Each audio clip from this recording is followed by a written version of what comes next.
Thank you very much for coming today to this very timely topic. The prospect of the UK leaving the European Union has been framed as an existential question for the EU the last month.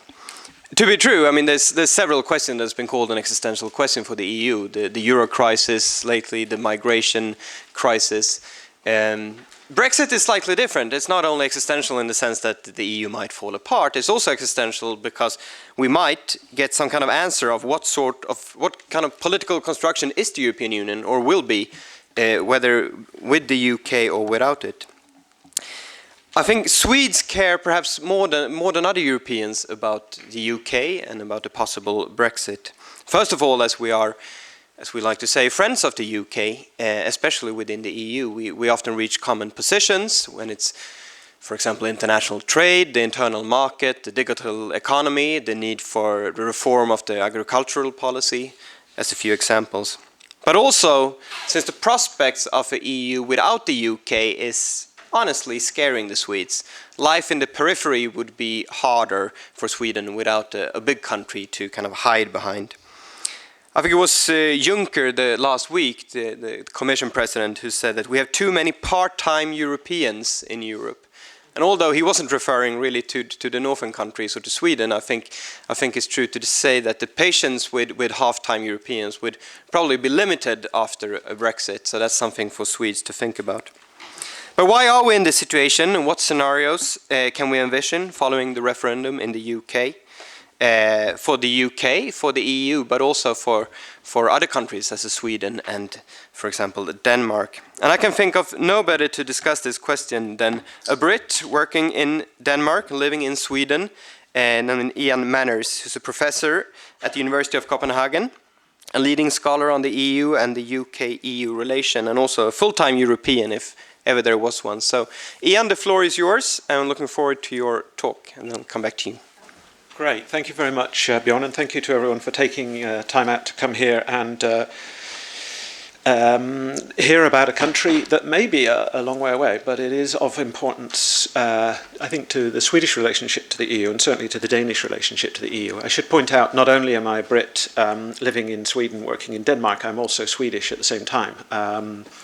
I took Swedish citizenship. Sorry, I get all the citizenships, I've got confused. Not because of Brexit, although I'm glad I did, but because of the rise of the nationalist Swedish Democrats. Because I knew what would happen if they got anywhere near power. And guess what is going to happen if the UK votes leave on the 23rd of June. Oh yeah, there we go, good.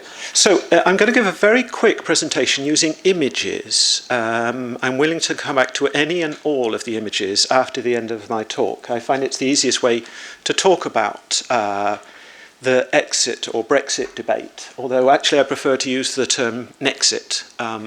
There is no exit from the EU if you are Europe's most successful trading partner, and that is the United Kingdom economy. A little bit of context to this. About 3 years ago, David Lidington, the UK government Europe minister, came to Copenhagen to announce David Cameron's plans for negotiation ahead of the election in 2015, and some joker in Denmark thought I would be his best discussant, which I duly did. At the time, I was absolutely horrified that anyone would be willing to play Russian roulette with such an important question.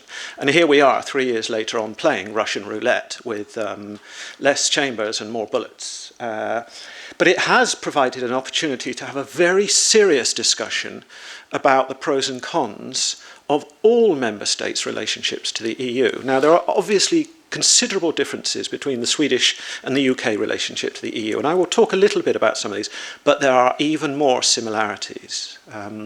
I think it's also the case that it's very difficult, I think, for EU specialists to see the case for leave.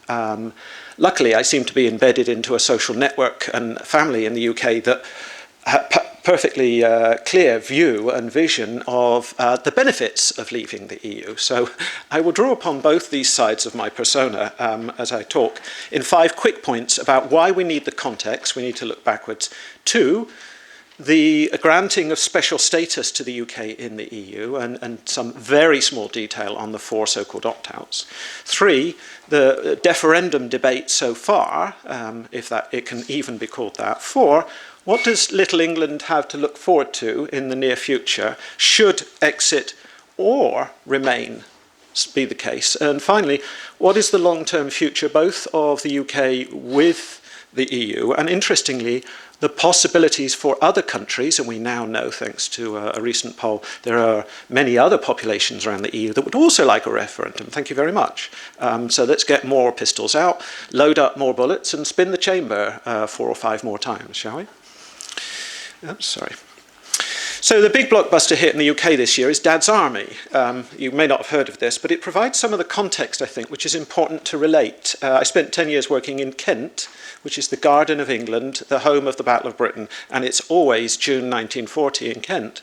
And that's an important context to understand that much of this debate is really about, as in the case of the byline here, the British Empire strikes back, that there has to be a context which understands the cultural origins of the Leave campaign. If we simply say, oh, it's about an implosion of the Conservative Party or disagreements within the government or a genuine rational argument about the economic benefits, you will understand nothing about the debate, because it is none of those things, and yet it is all of those things. The logic of Dad's Army, the symbolism of Dad's Army, is repeated time and time again in this debate, and we will come back to this later on. Here's the last image here is UKIP fighting the enemies again. You know, it's June 1940. Interestingly, I would put the swastika on the other side of the channel, but that's just my own personal opinion on this. So we need to look a little bit backwards to the future. We have been here before. Certainly the interwar depression years in the UK were a terrible period of dissent and dissensus amongst political parties, in this case between workers and non-workers, the rise of the far right and fascists. But of course there are many differences. The context then of much of this debate is the economic crisis spurred by the global financial crisis, but also migratory challenges on a scale unseen in the United Kingdom, not all of which are to do with EU membership, and this is a very important context.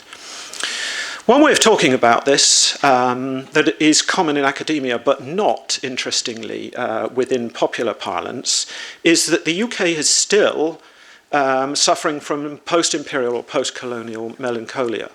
One of the things that the previous government, that is the coalition government in 2012, did was revive some aspects of Britain's imperial history so to make the austerity and financial crisis something that was possible to work through.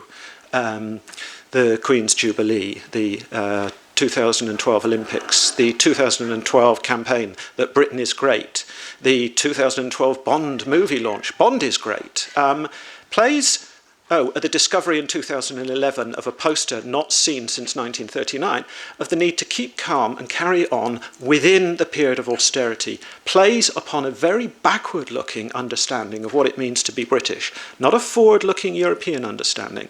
And this, I think, is at the root of much of the debate. It is within this context that we can understand an awful lot about the Leave campaign. Okay? There are 4 moments in the UK's relationship with the EU which are of importance, not just Churchill's commitment to a united Europe, not just Margaret Thatcher's commitment to British membership of the EU, not just Tony Blair's high point of the UK relationship with the EU, not only getting on a bike in Amsterdam, but winning the bicycle race in Amsterdam, and David Cameron's announcement of the success in achieving 4 opt-outs from the EU. The truth is, though, that most of these moments need to be read as an English rather than a British moment, and this is decidedly unpopular within the UK, but it's worth pointing out. But it is also an extent to which there has not been the fullest commitment to the EU, and this relative absence of full commitment sits as a problem in the way in which the EU is described to British citizens. It is not just a British question, though. In 2008, I led a research project in Denmark reporting on the long-term consequences of the Danish opt-outs from the EU, a report that was widely criticised by almost everyone in Denmark that didn't like the EU or didn't like foreigners telling them what the EU meant to them, and that was me in both cases. The reason I show this slide is not only does the UK have opt-outs and Denmark have opt-outs, but the UK, Denmark and Sweden have remained outside of the euro. Now this presents three particular problems for these three countries, what I call the Northern European problem. Problem one is all of these countries have been exceptionally strong advocates of a single market, of an open market and a free movement in particular. In the case of the post-2004 enlargement, free movement of persons from Central and Eastern Europe into the UK and into Sweden, and from Sweden into Denmark. Secondly, they have been strong advocates of early and swift enlargement as part of a strategy of, in some respects, weakening the political project of European integration. And thirdly, they've been strong advocates of flexible integration. That means flexible rules, intergovernmental rules, the presence of opt-outs and the lack of supranational control over areas specifically designed to deal with enlargement and free movement of persons. So this isn't simply a UK issue, it has connotations for Sweden and Denmark as well. But this is rarely acknowledged in national presses of all three of these countries. The long-term story of the UK, and indeed I've included Sweden here, is that membership of the EU has had a decided effect on gross domestic product per capita over the past 55 years. In all cases, positive. Yes, of course, it is difficult to argue the counterfactual, but there is an argument to suggest that since membership of the EU has had a significant impact on the well-being of the average citizen in the UK. It has certainly had more than an average impact in the case of Sweden, which, like the UK, has not been a member of the Eurozone, but has managed the global financial crisis and the Eurozone sovereign debt crisis far more successfully, and we can go into the reasons for that later. Public opinion polling in the UK is very interesting over the lifetime of the EU. It tells us two things. One, generally, UK citizens are in favour of the European Union, and generally they're not in favour of being in it. This is very much like a Churchill position, which does raise some very interesting questions about the campaign and the referendum itself, and this is why I sometimes describe it as a game of Russian roulette.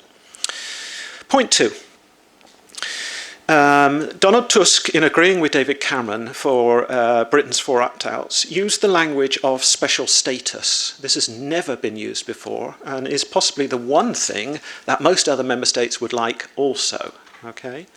The repercussions of this will play out regardless of the referendum outcome.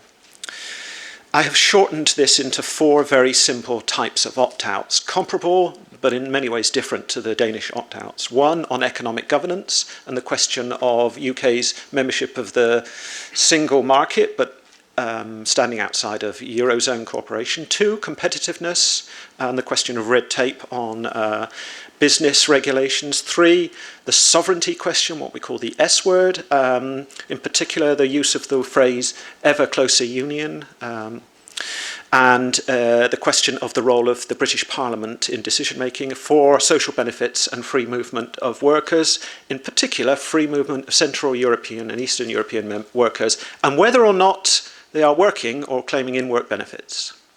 I can go back into the details of this when necessary. The thing I've discovered in giving this talk is these opt-outs have nothing whatsoever to do with the referendum debate, so we will move swiftly on. What is central to the referendum debate is the broader public sphere in which discussions in the UK take place. And to be honest, the UK doesn't really have, I would argue, a genuine public sphere capable of sustaining a debate about a referendum in any meaningful way.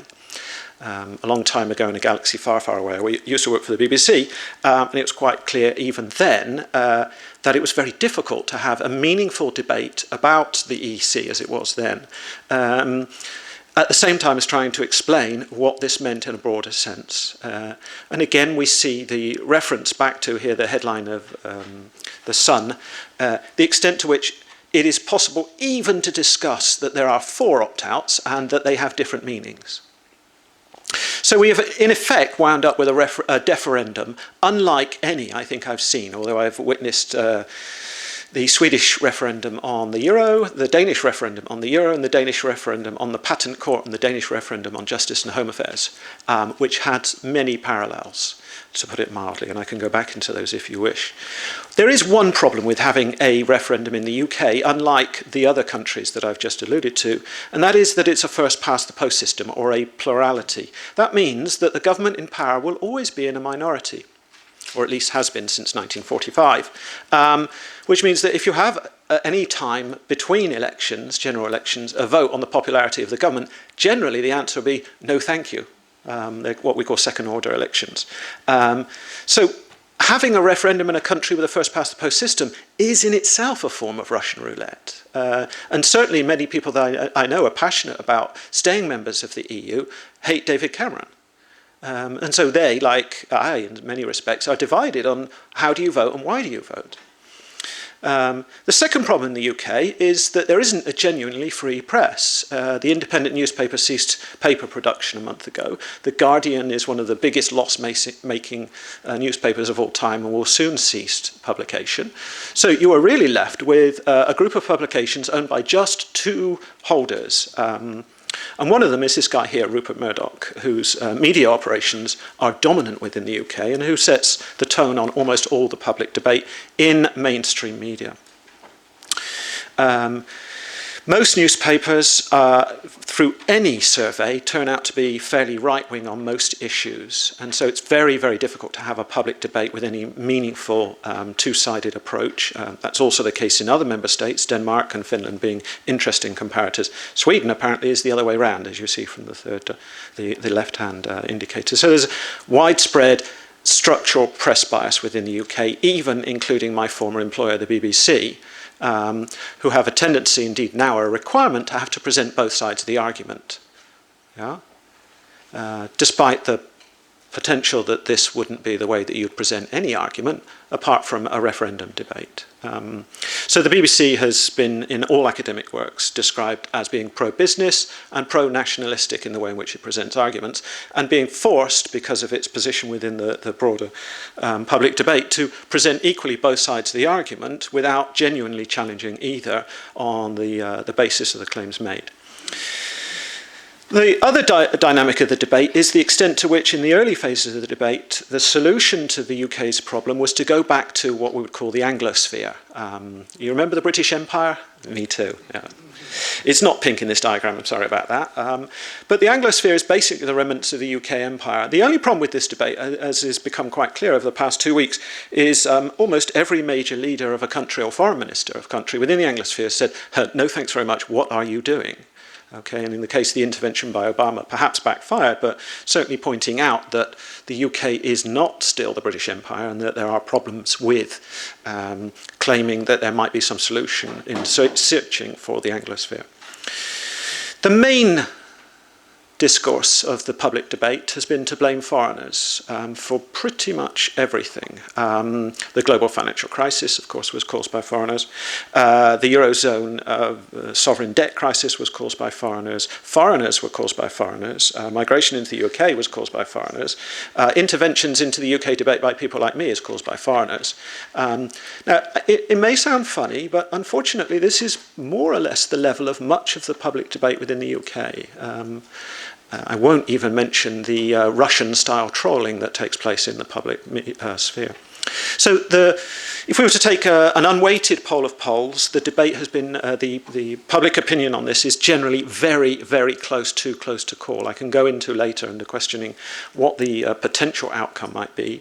If you take a weighted version of this, there's a slight lead by the Remain over the Leave camp. I should have pointed this out at the beginning, but those people who want to leave are called the Leave camp, and those people that want to stay are called the Remain camp. What then are the short-term prospects if the UK does actually vote Leave on the 23rd of June? And I'll try and do these both for the UK and potentially for other countries that are hoping to have a referendum. One, as The Economist has pointed out here, is the potential of turning from Great Britain into Little England, that is, an England with no motorway services, no EU, and no Scotland.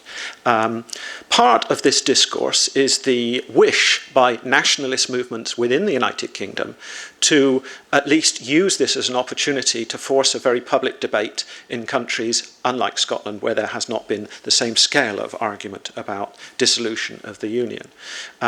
If we take a collection, a selection of recent public opinion polls, Northern Ireland, Scotland and Wales generally are more favourable to staying in the EU, unlike England, which has a preference, far more closer preference, a 50-50 preference for remaining within.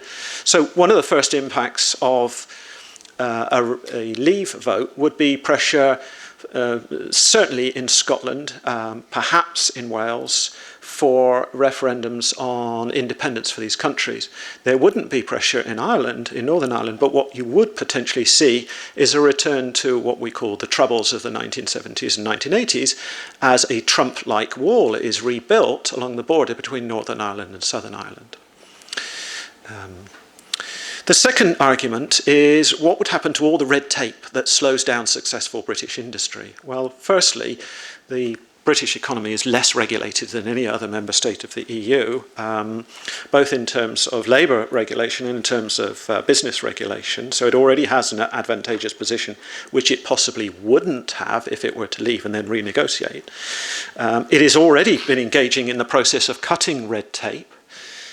That red tape is in fact employee rights, human rights, welfare rights, gender equality rights, and green governance rules and regulations. Of the 56 major regulations identified by the Leave campaign, which would give about 0.9% boost in GDP were they to be removed, the two most powerful, accounting for about 0.5% boost of GDP, are the energy efficiency rules and the Working Time Directive governing working rights, maternity rights, etc.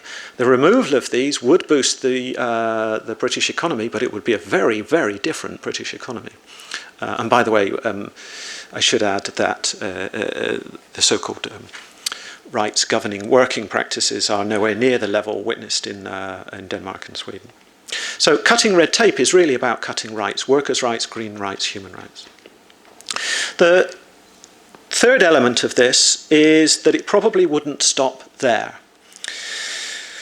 The UKIP is just part of a move by far-right organisations, not just within England, but in countries outside of the UK, including the Danish People's Party and the Swedish Democrats, to push an agenda not incomparable to that seen in the 1930s across Europe, to identify and scapegoat foreigners for many of the problems within the country and the economy itself. That's not to say that everyone that supports UKIP or supports a Leave is a member of or subscribes to far-right ideas and views, but the net effect is to legitimise a discourse, as we've seen in Denmark, which plays upon the attractiveness of the past, of the pre-EU era, of an imagined type of mythological community in which everyone was the same and there weren't any foreigners. One of the problems with this, and this is the final short-term consequence, should there be a Leave, is that the main target of these types of political moves is the question of migration into and out of the UK. Migration into and out of the UK has increased significantly over the last 2 decades. Of that, there's no doubt. My presence in this room reflects, in some respects, that.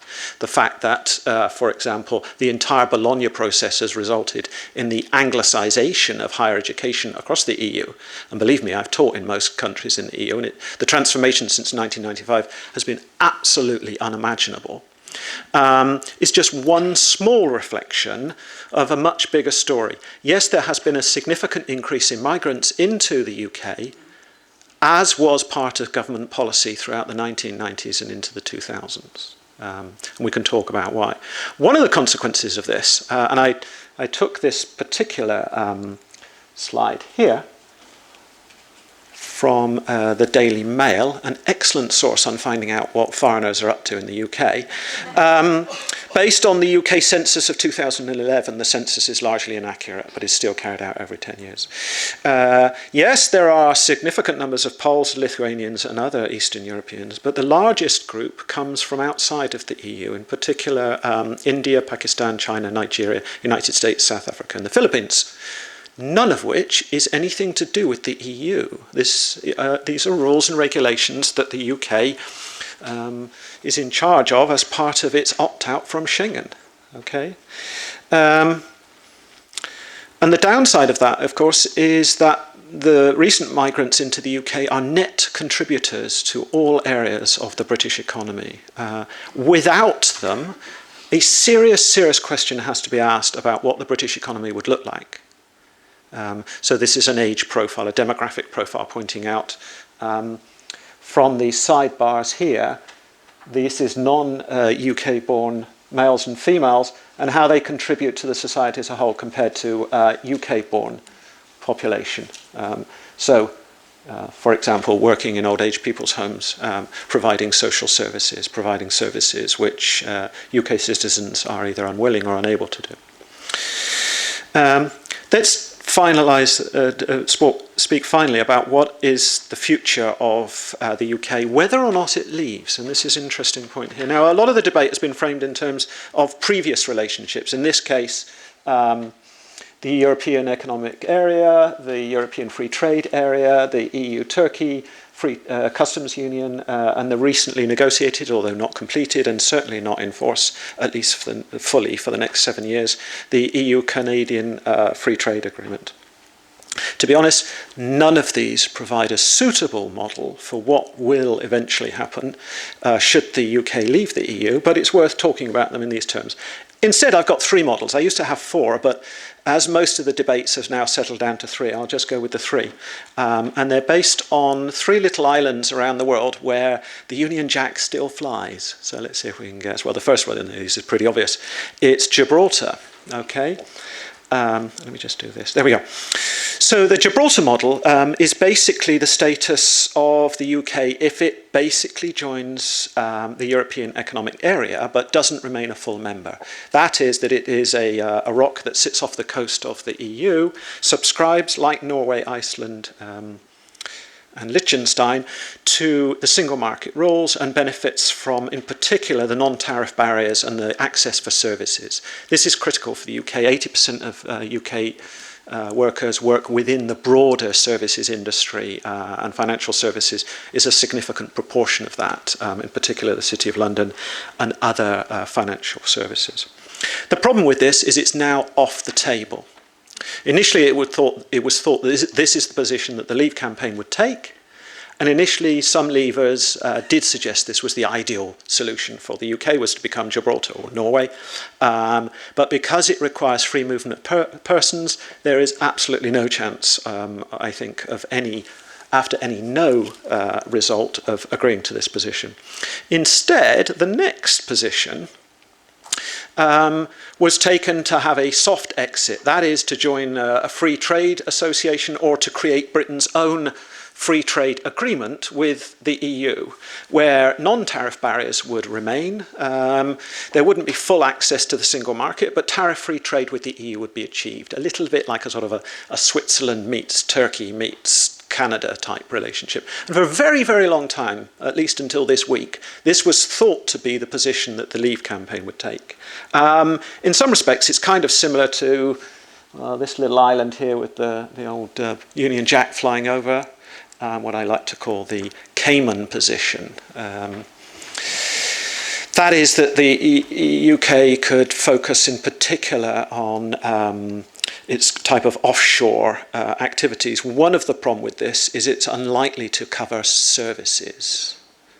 So the UK cannot both be the Caymans, a service-only island, and be outside of the single market access which covers services. Last week, a group of economists very close to the Leave campaign announced that actually they stood for a third position, which was considered unimaginable, but it's now become the majority position. And 2 days ago, Michael Gove, announced that this was the position that the Leave campaign had, that they would not negotiate single market access and would either magically produce a sort of a market access agreement on British terms, or most likely wind up with, would anyone like to guess where this Union Jack flies? No, I've only ever come across one person that could work out where this is. It's actually Hawaii.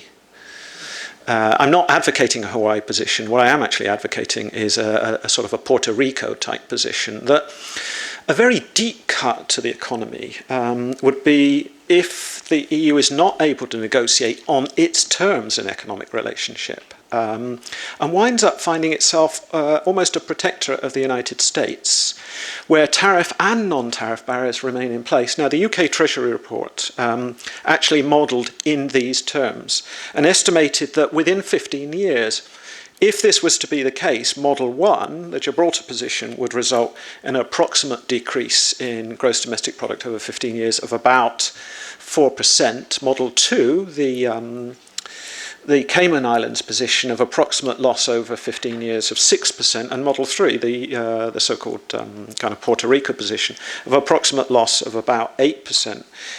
Subsequent surveys done by academics have pointed out that this is a non-dynamic, it's a so-called gravity model, which doesn't account for the dynamic effects of market and foreign direct investment, and it certainly doesn't cost in the costs and benefits of immigration, as I've tried to make clear in the presentation. So that's the broad, very broad picture, and I'm perfectly willing to revisit all of these questions and all of these scenarios, because they raise a series of extremely difficult questions about what would happen, what will happen regardless, and what does this mean for Sweden? Thank you.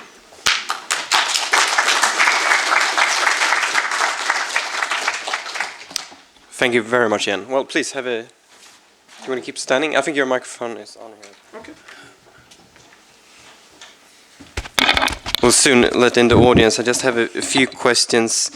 We had David Lidington here as well. He's been on a tour, I guess, for 2 weeks ago in Stockholm, and he argued that, well, the only thing that really worked for him and for the Remain side was really household economy. Economic arguments, but as you've shown, the no side or the Brexit side is full of passion and identity. Yeah, yeah. What does that mean for the debate when it's just so different from the different sides? Please do sit if you want to. No, I prefer to stand if that's okay. And it's an extraordinary campaign, and I think it causes us to rethink the way we understand political debates in the future. The only parallel, I think, realistically, is the campaign of Donald Trump in the United States. And although unfortunately it is a laughing matter, it is also not a laughing matter, because it's quite clear that if you're not part of the mainstream of a political party, if you've actually got absolutely nothing whatsoever to lose by campaigning on a particular position, you don't care, and it doesn't matter what you say. You don't need to be consistent, but what you do need to do is be in the media every single day. And what you do need to do, and are doing, is being and having, in effect, free media coverage because of the entertainment value of the claims that you make. And I think this is something that will only increase over time. We've seen it in referendum campaigns. We're starting to see it in national campaigns, even in mayoral campaigns, as in the case of London. And I think, speaking as a political scientist, it is something that asks very, very deep questions about the nature of democracy. If democracy, in effect, is social media, then what does that say about existing party politics? And you see this creeping in with the debates surrounding the migration and refugee crisis of 2015 and 2016, the extent to which it is possible, and indeed many people say almost anything about this. I should say I spent most of 2015 commuting every day from Copenhagen to Malmö, with 1,000 to 2,000 refugees on the train every day. And it's quite heartbreaking, because these people have made it from Syria and Afghanistan with their little families intact. What do you do when you sit on the train each day doing your commute and you think, well, Yes, I know that they've fled the most unimaginable torture, poverty, and threats to life. But, you know, speaking as a good European, I think we should exclude them and dump them on Turkey. It seems like the only rational solution. So I think that level of emotion, level of passion, and the way in which it's projected into the media is a new norm in political debate. Talking about the EU and effects for the EU. Now, focus has been mostly on the UK, but what would you see for scenarios for the European Union if the UK chooses to leave? I mean, there's one argument that actually this is the time for more of a social Europe or deeper integration, while on the other side you hear arguments about total disintegration and other countries following. I mean, I subtitled the talk Anglo-Nexit in some respects, although I didn't put it on the presentation here. I don't think there's a alternative to some form of association within Europe. The question is, what form does that association take? It is highly likely that if a leave takes place, the very first thing any new Prime Minister will seek to do on the 24th of June is to try and find a way of negotiating a relationship with the EU that's appealing to those that voted for a leave, but tries to replicate so many of the crucial factors of the previous relationship. Indeed, that's actually the Boris Johnson position, is that a no will send a strong message allowing us to strengthen our claims for independence within Europe. It's an even more special status. Yeah, a super special status, you know, a beyond special, extraordinary status. I think the extent to which this will be copied, regardless of the outcome, is a very, very interesting question. Within Denmark, and to a lesser extent within Sweden, and of course in other countries where the far right are coming closer and closer to the levers of power, as we've seen recently in Austria, the extent to which this question will be used as a rallying call for empowerment of far right claims is inevitable. Whether or not the mainstream of the population want to have this question or decision, it will become almost impossible. I mean, plebiscites have been used widely in the past by fascist and far-right governments in the interwar years to endorse their rule by direct democracy. So they are both an interesting but also a dangerous lever to use to run what we have grown accustomed to here in Europe, which is representative democracy. What would you suggest? What would be Swedish positions in a renegotiation after Brexit? Because there's been an argument, I know Jonas Sjöstedt wrote an article a couple of months ago that, well, this might not be such a bad idea with a Brexit because we can't really compare with Norway or any other country because the UK would be a powerful negotiator and they might strike a deal that will be attractive also for us. And I know that Björn von Sydow, a political scientist at CS, wrote this week in Svenska Dagbladet that, well, Sweden would be in favor of us that the UK reached a rather distant relationship to the EU if it leaves, because otherwise the alternative would be just too tempting for EU-critical Swedes and other countries, other half-Europeans. I think of the 4 opt-outs that the UK has achieved, it is the one limiting the rights and obligations towards workers that is most attractive to Sweden in the short term. In Denmark, it would be also the question of imitating the UK position on the euro because of the Danish opt-out on the euro, despite the fact that, of course, the Danish crown is pegged to the euro, so it makes no sense in economic terms. But I think it is certainly the case that there are aspects of this relationship that Sweden and Denmark would like to imitate, but there are other aspects that in some respects make no sense whatsoever. I mean, the questions of sovereignty are a little bit like the citizenship opt-out in Denmark. They're somewhat meaningless. So yeah, I mean, I think it would.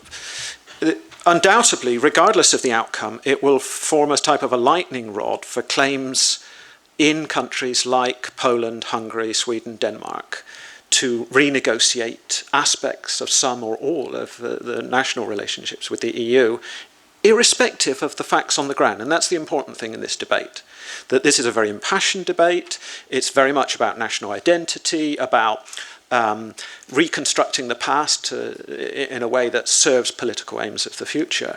But it is not necessarily about the day-to-day realities of either decision-making within the EU or the economy of the EU. And that's one of the things that's come out, I think, strongest here, is very few commentators understand just how the EU has reconfigured national economies. And the UK is a classic example of this. But you did mention, for example, the ever closer union of the peoples of Europe. I mean, how do you envision, even if the UK stays, in the case of Remain, what effect will that have? I mean, it's quite difficult to grasp because it's an abstract concept, but still it's kind of a leading principle. What does it mean for the EU if one country has a special opt-out from this principle?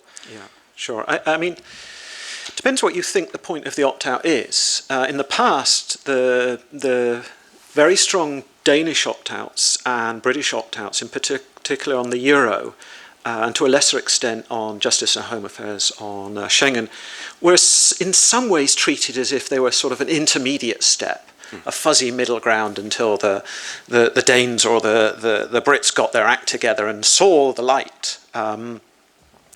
But that's clearly not going to happen and hasn't happened.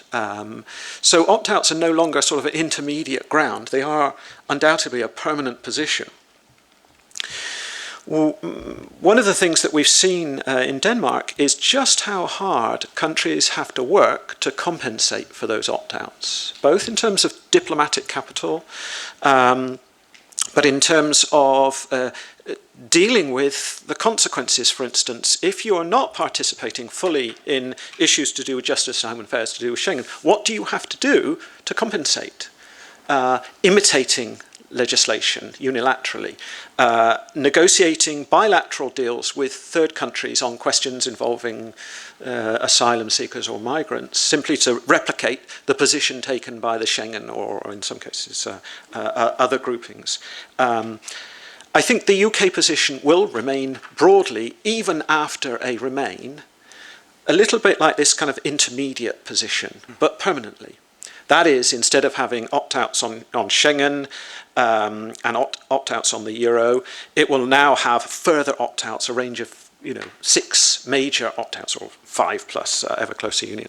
And it will have to work hard in order to sustain those the way they are. But countries like Sweden, and to a lesser extent Denmark, and probably Hungary and Poland, will, as usual, I think, fall in behind those positions and hide somewhat behind the UK position. And that's why it's important, I think, to talk not just about the UK, but other countries at the same time. But we will have to learn to live with a hesitant UK, even in the future, even if it stays. I mean, you didn't solve this question 40 years ago about your position in Europe. No, that's right. When you tried last time. Yeah, but I think in some ways it's... One of the interesting features about the referendum is the extent to which it has brought out the economic and to a lesser extent social and cultural relationships between the UK and the EU in ways that many people were not aware. So in that respect, it's been an interesting educational experience. One of the problems is that this debate has remained at a certain level, which is not really sunk into, largely because of the points I made about British media, not sunk into a much more broader debate. So, for instance, the question of approximately 2 million non-UK citizens, what would happen when the UK votes? No. What will happen to approximately 2 million UK citizens living in the EU, either officially or unofficially, should the UK vote? No. I mean, there are a vast number of questions which haven't even been touched upon in the debate. Are UK citizens kind of impressed or affected by the fact that many other countries now actively participate in the discussion or ask them to stay? And I mean, you have the Obama effect, but also from almost all European countries. I think it depends where you stand in the debate. There are broadly 3 positions. One is don't know. And I still think that's a much larger segment of the British population than opinion polling shows. And that seems to include most people I know. A second position is that those that are in favour of Remain are surprised, I think, by the passion shown by non-Europeans, either in favour of the UK remaining, i.e. Obama, or in favour of them leaving, i.e. Putin. But I think the third position, which is the kind of the leave position, sees all outside interference as broadly a problem. I mean, despite the fact that most British media is owned by foreigners, this doesn't seem to, sort of register within the broader public debate. So there are different levels to this observation within the UK of, oh, that's interesting, somebody who's not British has said something. I think the greater problem is when your EU citizens try to intervene. So Marine Le Pen obviously wanted to step in favour of leaving into the UK, and the UKIP said surprisingly no. Surprising in the sense that the UKIP position is very similar to the Front National position, but still didn't want Marine Le Pen to visit the UK. And I think that would have created a very interesting scenario where the similarities and the extent to which far-right political groups work together in the European Parliament would have been revealed, I think, for the first time in the broader UK public. Thank you very much.